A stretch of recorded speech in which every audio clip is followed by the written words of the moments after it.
ना कौनो हाट ना बजरिया से होला, ना कौनो हाट ना बजरिया से होला।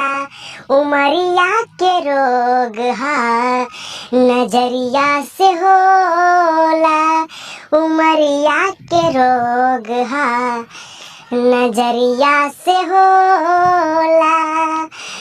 हो देहिया हमार हकदार बासितम के, इनका के मत मारा जा मारदा जा हमके।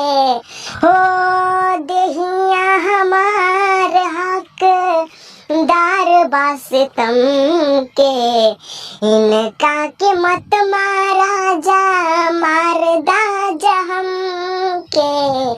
ई फैसला ना कटरिया से होला, उमरिया के रोग हा नजरिया से होला। ना कौनो हाट ना बजरिया से होला, उमरिया के रोग हा नजरिया से होला।